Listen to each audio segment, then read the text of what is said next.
राधे कृष्ण दोस्तों, स्वागत है आपका हमारे YouTube चैनल पर। तो आज की इस वीडियो में हम करने वाले हैं आरपीएफ कांस्टेबल की 5 मार्च की फर्स्ट शिफ्ट का एग्ज़ाम एनालिसिस। तो दोस्तों, आप लोग हमारे चैनल को सब्सक्राइब कर लेना और हमारी वीडियोस को लाइक करना बिल्कुल भी मत भूलना। इसी के साथ हम लोग बिना किसी देरी के स्टार्ट करते हैं अपनी वीडियोस को। और दोस्तों, हमारी इस वीडियो में हम बिल्कुल एक्यूरेट एनालिसिस करवाएंगे। तो आज का पहला क्वेश्चन था, अनुच्छेद 21A को किस संवैधानिक संशोधन अधिनियम द्वारा जोड़ा गया था? तो इसका करेक्ट आंसर हो जाएगा कि 86वें संविधान संशोधन अधिनियम 2002 के जरिए जोड़ा गया था। तो आपको मैं बता दूं कि 21A जो है वो शिक्षा के अधिकार से संबंधित रखता है, जिसमें 6 से 14 वर्ष तक के बच्चों को मुफ्त शिक्षा का अनिवार्य अधिकार बताता है। 21 और इसका राइट आंसर हो जाएगा संविधान संशोधन को 86वें संविधान संशोधन द्वारा 2002 के जरिए जोड़ा गया था। चलिए, तो दोस्तों हमारा नेक्स्ट क्वेश्चन देखते हैं। तो आप लोग इसको याद रखना। तो इसका नेक्स्ट क्वेश्चन है हमारा, द टर्म डॉप्स मीन्स यानी दोआब शब्द का अर्थ क्या है? तो a land between two reverse, यानी कि दो नदियों के बीच की जो भूमि है उसको हम दोआब्स कहते हैं। इंग्लिश में डोआब और हिंदी में दोआब कहते हैं। ये शब्द जो है ये फारसी भाषा से लिया गया है। दोआब शब्द का इस्तेमाल जो है खास तौर पर भारतीय उपमहाद्वीपों में होता है। तो आप लोग इसको याद रखना, दोआब शब्द क्या है? दो नदियों के बीच की जो भूमि है उसको दोआब कहते हैं। तो हमारा नेक्स्ट क्वेश्चन था, भारतीय संविधान में सामाजिक कल्याण निर्देशक सिद्धांत मोटे तौर पर किस सिद्धांत की श्रेणी में आते हैं? इंग्लिश में जो इंग्लिश वाले वो इंग्लिश में पढ़ लेना, मैंने हिंदी में पढ़ दिया है, ठीक है। तो इसका राइट आंसर आएगा गांधीयन प्रिंसिपल्स, यानी जो गांधी जी के सिद्धांत थे उनमें आते हैं। भारतीय संविधान के जो सामाजिक कल्याण निर्देशक सिद्धांत गांधीवादी, समाजवादी और उदारवादी सिद्धांतों की श्रेणी में आते हैं। गांधीवादी सिद्धांत जो है वो अनुच्छेद 40, 43, 43B, 46, 47 और 48 को गांधीवादी सिद्धांतों के रूप में वर्गीकृत किया गया है। आप लोग इस वाले पॉइंट को भी याद कर लेना, क्योंकि हो सकता है कि ये पूछ ले कौन से आर्टिकल को गांधीवादी सिद्धांतों के रूप में जाना जाता है। आप लोग इनको याद रख लेना, है ना। तो ये गांधीयन प्रिंसिपल्स हो जाएंगे। और नेक्स्ट अब थोड़ा सा इसके बारे में और पढ़ लेते हैं। और जो समाजवादी प्रिंसिपल है, ये सिद्धांत समाजवाद की विचारधारा पर विचार करते हैं। ये सिद्धांत एक लोकतांत्रिक समाजवादी की रूपरेखा तैयार करते हैं। तो दोस्तों, गांधीवादी प्रिंसिपल्स को आप लर्न कर लेना, ये मैंने हाईलाइट कर दिए हैं। और नेक्स्ट समाजवादी जो प्रिंसिपल्स हैं इसके आर्टिकल्स दे नहीं रखे, तो आर्टिकल्स आपको नहीं, लेकिन गांधीवादी के आर्टिकल्स आप लोग याद रखना। और नेक्स्ट, ये आपको पता है समाजवाद की विचारधारा पर विचार करते हैं। ये सिद्धांत एक लोकतांत्रिक समाजवादी राज्य की रूपरेखा तैयार करते हैं। यहाँ पे आप लोग रिवाइज करते जाओ इसको साथ के साथ, ताकि आपको साथ के साथ लर्न हो जाए। और नेक्स्ट आता है उदारवादी सिद्धांत। ये सिद्धांत उदारवाद के विश्व दृष्टिकोण का प्रतिनिधित्व करते हैं। तो मोस्टली वैसे ये फर्स्ट टाइम ही मेरे को देखने को मिला है, पर फिर भी आप लोग याद रखना, क्योंकि कोई पता नहीं है, शिफ्ट बदलती जा रही है डेली, और जीएस का कोई पता नहीं है कहाँ से आ रहा है। तो आप लोग डीपीएसपी को भी एक बार लर्न करके जाना, जिसमें 36 से 51 तक के संविधान अनुच्छेद आपको याद करने हैं। नेक्स्ट क्वेश्चन है कि विशाल स्नानागार की खुदाई किस हड़प्पा स्थल से की गई थी? तो आप लोग याद रखना, विशाल स्नानागार और विशाल अन्नागार दोनों ही मोहनजोदड़ो से हमें प्राप्त हुए हैं। और हड़प्पा सभ्यता से आप लोग पढ़ के जाना, उससे क्वेश्चन थोड़ा सा बन रहे हैं। नेक्स्ट है, मौर्य वंश के शासकों का क्रम इस प्रकार है, यानी मौर्य वंश के जो शासक हैं जिन्होंने शासन किया है उनका क्रम एक बार पढ़ लेते हैं। तो सबसे पहले आपको पता है कि चंद्रगुप्त मौर्य थे। ये 322 ईसा पूर्व से लेके 298 ईसा पूर्व तक रहे हैं। उसके बाद नेक्स्ट बिंदुसार हैं, जो 298 ईसा पूर्व से लेकर 273 ईसा पूर्व तक रहे हैं। उसके बाद अशोक आए हैं 273 ईसा पूर्व से लेके 232 ईसा पूर्व तक। देन उसके बाद नेक्स्ट दशरथ, मतलब संप्रीति, शालिको, ये जो भी नीचे तक का जो भी क्रम हमने दे रखा है ये आप लोग याद रख लेना। बस ये याद रखना कि पहला शासक कौन था और आखिरी शासक कौन था। एटलीस्ट ये तो कम से कम आप लोगों को याद ही कर लेना, और इनका शासन काल याद कर लेना है कि लास्ट क्या था, ठीक है। तो आप लोग इसको याद रखना। नेक्स्ट आपका क्वेश्चन आता है चंद्रगुप्त। नेक्स्ट आपको थोड़ी सी इसके डिटेल में जानकारी देते हैं। चंद्रगुप्त मौर्य ने मौर्य साम्राज्य की स्थापना की थी। वह एक शक्तिशाली शासक था, यानी कि स्थापना पूछी जाए तो चंद्रगुप्त मौर्य ने की है।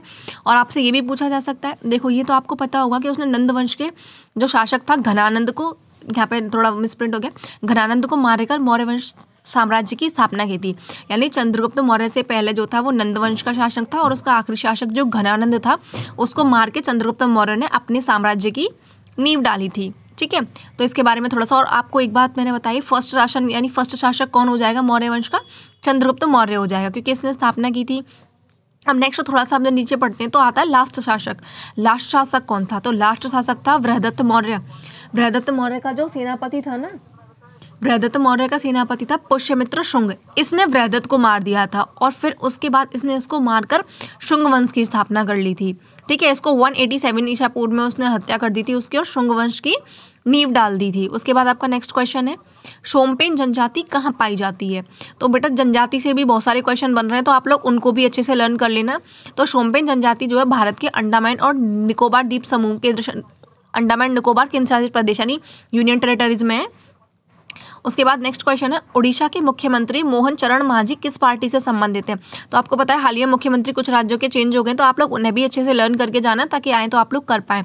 तो आपको पता है कि उड़ीसा के 15वें मुख्यमंत्री बने हैं ये मोहन चरण मांझी और ये भारतीय जनता पार्टी से यानी ये बीजेपी से हैं, बीजेपी से ये नए मुख्यमंत्री बने हैं। उसके बाद हम आते हैं नेक्स्ट क्वेश्चन पर। हमारा नेक्स्ट क्वेश्चन है what is the HIV full form, यानी HIV की फुल फॉर्म क्या है? तो आपको पता है ह्यूमन इम्यूनोडेफिशिएंसी वायरस इसकी फुल फॉर्म है, यहाँ पे याद रखना, फुल फॉर्म भी पूछी जा रही है। इस virus that causes acquired immunodeficiency syndrome, ये इसको यानी एड्स की फुल फॉर्म भी आप लोग यहाँ पे याद रखना, एक्वायर्ड इम्यूनोडेफिशिएंसी सिंड्रोम। ओके, उसके बाद नेक्स्ट क्वेश्चन पे हम लोग आ जाते हैं। आपको HIV की फुल फॉर्म भी लर्न रखनी है और यहाँ से एड्स की दोनों की फुल फॉर्म आपको लर्न हो जाएगी और दोनों की फुल फॉर्म को आप लर्न रखना ताकि आपके आने वाली शिफ्ट में अगर देखने को मिले तो आप लोग कर पाओ। कभी कभी क्वेश्चन रिपीट भी हो जाते हैं। नेक्स्ट क्वेश्चन है, COP29 सम्मेलन कहाँ आयोजित किया गया था? तो ये 11 से 22 नवंबर 2024 को बाकू अजरबैजान में आयोजित किया गया था। ओके, तो COP30 का आयोजन नवंबर 2025 यानी 2025 ब्राज़ील के बेलमेन में आयोजित किया जाएगा। 29 जो है वो अजरबैजान में आयोजित किया गया है और COP30 का आयोजन जो है वो ब्राज़ील में होगा नवंबर 2025 में। आपका नेक्स्ट क्वेश्चन है, इनमें से कौन सा मंत्रालय मनरेगा योजना के कार्यान्वयन के लिए जिम्मेदार है? मनरेगा मीन्स महात्मा गांधी राष्ट्रीय ग्रामीण रोजगार गारंटी अधिनियम, इसके लिए यानी इसको कौन सा कार्य वो मंत्रालय जो है किस मंत्रालय के अंतर्गत आता है ये? तो नेक्स्ट है इसका आंसर है ग्रामीण विकास मंत्रालय। बेटा मनरेगा जो है वो बहुत ज़्यादा इंपॉर्टेंट है एग्जाम पर्पज से, इसमें 100 दिन की 100 दिन के उसका रोजगार का वो मिलता है, आप लोग इसको एक बार पढ़ के जाना। ये ग्रामीण विकास मंत्रालय के अंतर्गत आता है मनरेगा। तो इसमें जो भी एक्स्ट्रा पॉइंट आपको लर्न हो आप एक बार उनको लर्न करके जाना और हो सकता है मैं अपनी वीडियोस में आपको थोड़ा बहुत इसके बारे में अभी नहीं बता पा रही। ओके, नेक्स्ट क्वेश्चन है, आंध्र प्रदेश के में गहन कृषि को किस नाम से जाना जाता है? तो इसका आंसर हो जाएगा, यानी आंध्र प्रदेश में जो गहन कृषि है उसको किस नाम से जाना जाता है? तो इसका आंसर है नेक्स्ट नीचे अभी एक सेकेंड, स्लैश एंड वर्ण कृषि को झूम कृषि कहते हैं। स्थानांतरित खेती कर्तन एवं धन कृषि, आंध्र प्रदेश में स्थानांतरित कृषि को पोड़ू कहते हैं। क्या कहते हैं? देखिए, इसको स्लैश एंड वर्ण कृषि को झूम कृषि कहते हैं। स्थानांतरित खेती कर्तन एवं दहन कृषि, आंध्र प्रदेश में स्थानांतरित कृषि को पोड़ू कहते हैं। क्या कहते हैं? पोड़ू कहते हैं। और मध्य प्रदेश में इनको मतलब अलग अलग नाम है। मध्य प्रदेश में झूम कृषि को दैया कहते हैं और फेवर के नाम से जाना जाता है। ओडिशा में जो स्थानांतरित खेती है उसको कामन विंगा और धाबी के नाम से जाना जाता है। राजस्थान की जो झूम कृषि है उसको वालरा या बन्ना के नाम से जाना जाता है और झारखंड में इसे कुरुवा के नाम से जाना जाता है। यानी अलग अलग राज्यों में अलग अलग नाम है। हो सकता है आपकी आने वाली शिफ्टों में इनमें से किसी एक में पूछ लिया जाए, तो आप लोग इन पॉइंट्स को लर्न कर लेना ताकि अगर ये पॉइंट्स आपको आपकी शिफ्ट में देखने को मिले तो आप लोग इन्हें कर पाओ। ओके, और असम में झूम कृषि कहते हैं। ओके, इसको आप लोग लर्न कर लेना। नेक्स्ट क्वेश्चन था, सितार का जनक किसे कहा जाता है? तो मुझे लगता है ये तो आपको पता होगा, एटलीस्ट इनमें से कमेंट करके ये भी जरूर बताया करो कि आपको कितने क्वेश्चन इनमें से आते थे। तो आपको पता है सितार का जनक अमीर खुसरो को ही कहा जाता है, कव्वाली का जनक भी इन्हीं को कहते हैं। उसके बाद नेक्स्ट क्वेश्चन है, मुगल साम्राज्य का अंतिम शासक कौन था? तो आप लोग को याद रखना है, मुगल साम्राज्य का अंतिम शासक जो था वो बहादुर शाह जफर था। कौन था? बहादुर शाह जफर। वे अपने पिता अकबर द्वितीय के पुत्र उत्तराधिकारी थे। 1857 के भारतीय विद्रोह के बाद अंग्रेजों ने दिल्ली से निर्वासित कर दिया था। यानी आपसे कभी भी पूछा जाए मुगल साम्राज्य का अंतिम शासन कौन था शासक, तो वो था बहादुर शाह जफर, और वो भी द्वितीय वाला था। बहादुर शाह एक प्रथम था, एक द्वितीय था, तो द्वितीय वाला था अंतिम शासक। ठीक है, आप लोग को ये पॉइंट्स याद रखना है। नेक्स्ट क्वेश्चन है, भारतीय संसद के ऊपरी सदन राज्यसभा की में अधिकतम कितने सदस्य हो सकते हैं? यानी ज़्यादा से ज़्यादा राज्यसभा में कितने सदस्य हो सकते हैं? तो इसका करेक्ट आंसर है 250 सदस्य हो सकते हैं। इनमें से 12 राष्ट्रपति चुनते हैं और बाकी के 228 जो है निर्वाचित किए जाते हैं। ठीक है, ऊपरला सदन आपको पता है राज्यसभा और निचला सदन लोकसभा है। ओके, बाकी के 238 सदस्य राज्य और केंद्र शासित प्रदेशों के प्रतिनिधि चुनते हैं। राज्यसभा एक स्थायी सदन है, इसे भंग नहीं किया जा सकता। आपको मैं बता दूं, राज्यसभा का कार्यकाल जो होता है वो 6 साल का होता है, आप सभी को पता होगा। और राज्यसभा किस आर्टिकल के अंतर्गत आती है? तो राज्यसभा जो है 80वें आर्टिकल के अंतर्गत आती है।